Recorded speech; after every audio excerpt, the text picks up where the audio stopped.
I'd like to take a moment to thank my channel members. Thank you. It's continued support like yours that keeps this channel growing. And if you haven't already, please consider joining today. Hello and welcome to That's Just Prime, and today we're going to be taking a look at the Transformers Studio Series 3 Gamer Edition Optimus Prime, and I love this toy. Released in the spring of 2023, this is brand new and hitting stores right now as of the time of this recording. It is a Voyager class figure and it retails for approximately $30 to $35 depending on where you get it. And this is a fantastic update to the style or the design from the old War for Cybertron video games. And I kind of catch myself saying the old games. It's been what, about 10 years now, something like that. We did get two figures on those based on that design back then. They were a deluxe class figure, so this is an updated figure, Voyager class, so it's a little bigger. It's a really nice update. So here we have everything that comes included. It is a Studio Series figure, Studio Series 3, so it does come with a backdrop here that you can use to display your figure if you have the room for that kind of thing. Very nice backdrop, and it's just got the, I don't remember what scene that was. I know that this is from the game. I played through both of those games, Fall of Cybertron and War for Cybertron. I played through both of them. I don't remember this, but I do know it's from the series. I do like the little controller detail right here on the box. That is pretty neat. But we'll set that off to the side. We'll concentrate here on the figure itself and everything else that comes included with it. We got a couple of things here. We got, of course, our sheet of instructions. It's about 22 steps to transform this one. Nowhere near as complicated as the original figure. The original figures, the Generation figure back in those days, they must have had some serious engineers working on this, because it almost felt like you needed an engineering degree to transform some of those figures back then. Simpler to transform, still complex, and fun to transform. I love transforming this one. We got a couple of weapons. So we've got a blaster, and this one works a little differently than something we've seen before. It's pretty interesting the way that works. We'll take a look at that in a bit. Actually, we'll leave that here for a moment. And we got these three pieces here for the axe. So you got an axe head, and you got two handles. So you can make like, I think it's meant to, this actually has a hinge and it opens up, and I think it's meant to have this open for this axe, or you can close it and add this for an additional length and have like yourself a battle axe. I'm not sure, but again, you know, you can do it either way. You can do it that way too, so it's completely up to you. The weapons can store on the vehicle, so there's a couple of slots back here. There's a couple of tabs here, so the weapon can tab right there, and then it's got a little clip here on the top, so if you like, you can use these slots here and just tab that. You can turn these around any way you'd like, and then you can just tab that there, and you can make like a flying axe laser thing of doom if you'd like. That's something you can do if you want. I don't care for that. The axe is cool, and the way it works and the way it transforms, it's cool, but I'm not a big fan personally. I do like the cannon, but this one is kind of meh. I usually just kind of leave this one off to the side, but you can leave it on the vehicle if you'd like. I do like the weapon on the vehicle, and again, usually, if you guys know me, that's not typically kind of my thing, but in this case it works. He was kind of like this armored space truck in the video game. He did have his weapon mounted up there, so it kind of works, and I like it. It looks very nice. For the purpose of the review, though, we're going to take it off so we can see the vehicle. Rolls really nicely. This vehicle is approximately 6.5 inches long, about 2.5 inches tall. Very nicely detailed.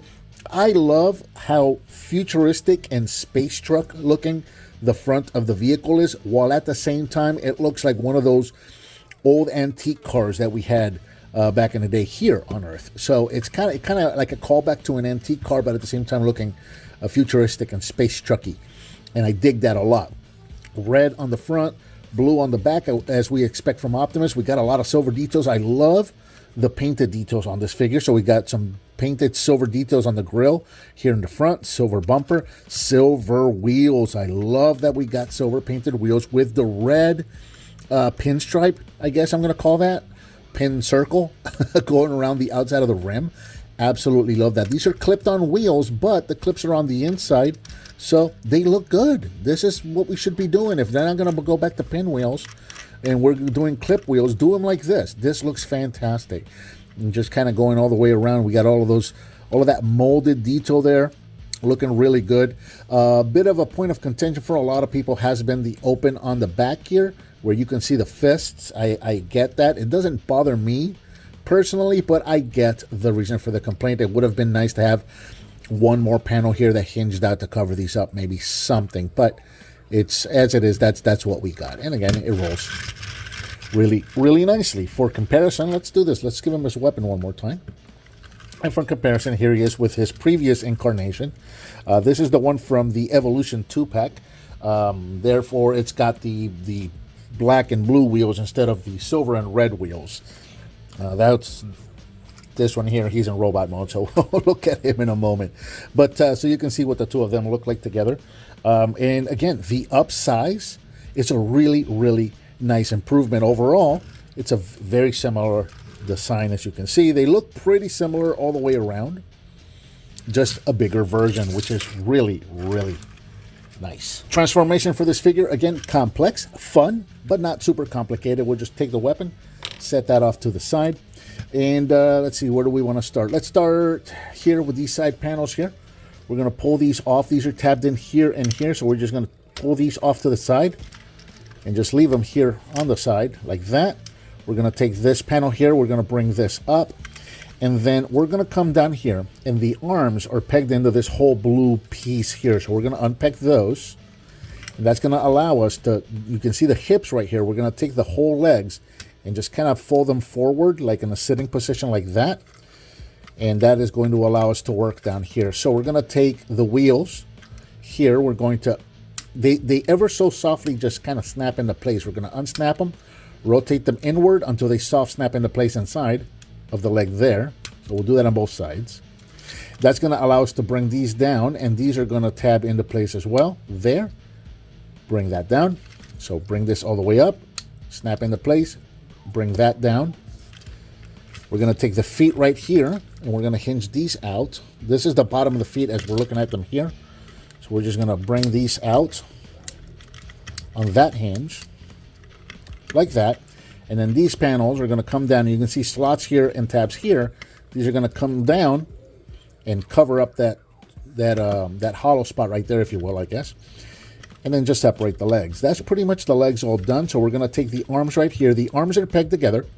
And so we're just going to untab them. You see a tab in a slot right there. So we just untab those, bring the arms out like so. That's what I was hoping would not happen. I will address that. That's part of the play pattern for this figure, but on mine, it's kind of terrible. So anyway, we'll bring the arms down, and now we can bring the hips back up again. So you see how he was kind of in a sitting position? We can stand him back up again, and the bottom of the robot is pretty much all done. We're going to move up here to the top. We're going to take these panels here. We're going to pull them off to the side like that. And that's going to let us, you got to kind of work this bumper around. You see how there's like plastic kind of getting in the way of plastic. So you want to work the bumper around the front of these two fenders here, like that. Let's see, go ahead and turn them at the waist. Once you've worked the bumper up and over, bring this whole thing down and rotate it and just kind of leave it hanging there for now. We're going to take the whole front of the truck and it's going to swing forward. It's soft clicked into place, so you just kind of got to give it a little bit of a push. This whole thing is going to swing up and over. We're going to take the fenders right here. We're going to rotate them so that the back of the fender is facing us. Before we close them together, we're going to bring this whole back of the truck here. We're going to kind of accordion it into place right there. And now we're going to close these up like that. And then finally, we're going to rotate the shoulders and bring the arms down. And there is Optimus Prime in robot mode, and he stands at approximately 6.5 inches tall. Very nice size for this figure, and he just looks bulky and beefy, and just, I mean, he looks like he's been working out. He looks absolutely fantastic. I mean, look at this guy. He's just big and buff. He almost has gorilla-like proportions. Which is really neat if you think about, you know, like Optimus Prime and Optimus Primal and all of that. He almost has like a gorilla-ish stance to him. He just looks very, very powerful. Absolutely love the way he looks. Coming in close, taking a look at the head sculpt. I mean, that is 100% the head sculpt from the game. That is through and true. This is just a perfect representation of what we saw in the video game.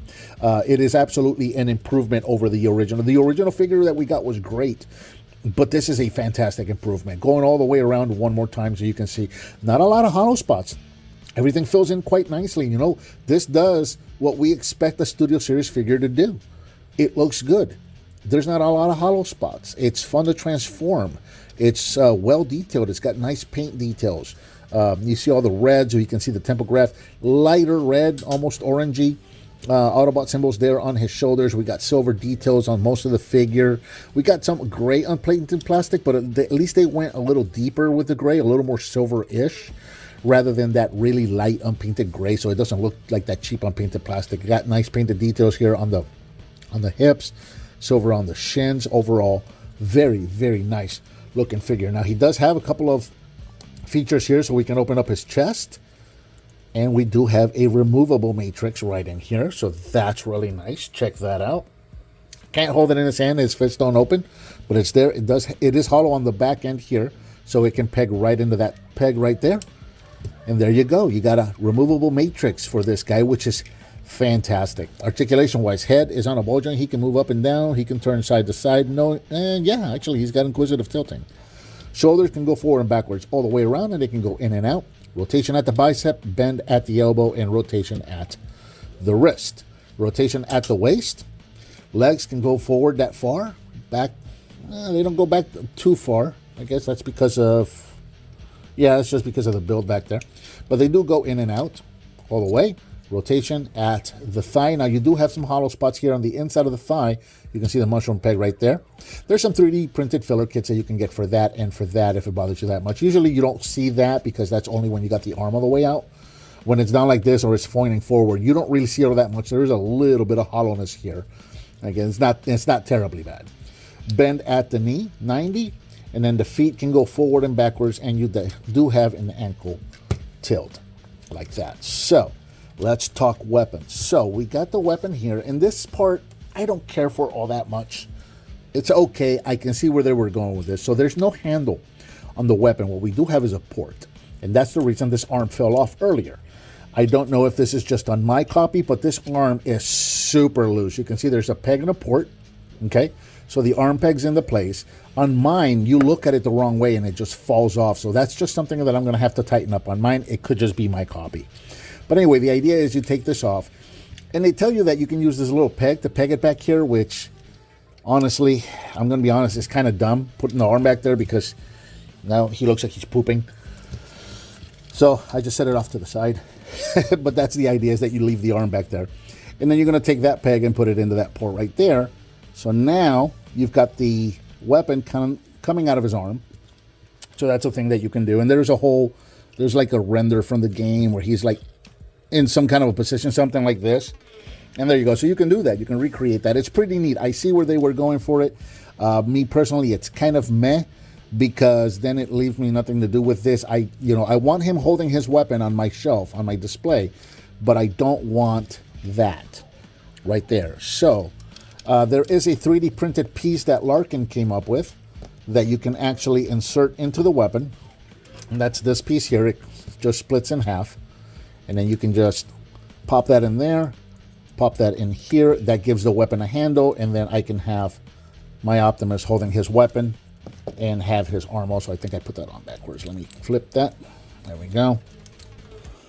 And there we go. So that's the way I'm going to display it. So that way he's got both his arms and he's got his weapon. It's an option. It's a thing that you can do. Larkin very kindly posted this online, so you can download this and print it. Very nice option. Let's talk about the axe. So again, the axe, you can do like a two-handed thing. So this is pretty neat because you can take it apart and put it through there. And then you can put this handle on the other hand and then kind of put them together. And obviously I'm kind of rushing this, so posing is not great, but you can see where I'm going with this. You can come up with some double-handed poses for him holding the axe. You can also open this up if you want. You know, there's all kind of stuff that you can do with this. Or you can just do that if you'd like. So he can have that on one hand, and I guess he can beat you with this one. It's completely up to you. There's options here. So there's a play factor. There's a fun factor to this figure. There's all kinds of stuff that you can do with this. And that's something that seems to be missing on a lot of figures nowadays. It's just that fun factor is not there. This one has it, and I like it. I'm here for it. Oh, we'll do this. We'll do a one-handed. We'll do a battle axe. One-handed hold. And then we'll put this one here, like that. There you go. Look at that. That looks pretty cool, too, right? I like it. I dig it. Take that off. We'll set that off to the side. We'll give him this weapon one more time. Let's do a couple of comparisons real quick. And again, you know, he's just holding it with that 3D printed handle that I 3D printed that off of Larkin's files. So that's available for you. And again, I just like that. I prefer him holding the weapon with his hands. That's just a personal thing. You know, it's your toy. Display it, you know, however you're going to display. A couple of comparisons. Here he is with his predecessor. This is the Generations figure. This is the one that's got the same paint job. You can see the silver wheels on the back with the red paint. So you can see what the two of them look like together. And again, it's a very good update to this figure. This figure was great. It looked great. But man, it's fiddly. Like, you seriously need an engineering degree to transform this one. It's not fun. It's not a fun figure to transform. It's a beautiful figure. Both vehicle and robot modes are beautiful. But yeah, he's not fun to transform, and he's small. He's a deluxe class figure. This Voyager, look at this. He looks just this is, I really do believe this is an improvement over this one. This is a great figure, but I think this one is better. Just because he's always here in case the screen on my computer quits working. Here's with G1 Optimus Prime, so you can see what the two of them look like together. There you go. And then let's look at him with a modern figure. Here he is with the Rise of the Beast, also Voyager class Optimus Prime. And again, you can see, even though they're the same height, this guy looks massive next to this guy. He's just big and powerful looking. Absolutely love the way that looks. So yeah, if you're a fan of the game, if you're a fan of Optimus Prime, if you were a fan of the previous figure, this is an absolute must get. This is a fantastic update. I'm going to say it. This is a fantastic upgrade to the original design, and I hope they give us more of this. Go back and revisit some of these previous designs of Optimus Prime and just give us a new, updated, bigger, beefier version of it. I dig it. I love what they're doing with this. And I think that about does it for the Transformers Studios Series 3 Gamer Edition Optimus Prime. What did you think of this figure? Let me know down in the comments. Thank you so much for watching, and I'll talk to you next time on That's Just Prime.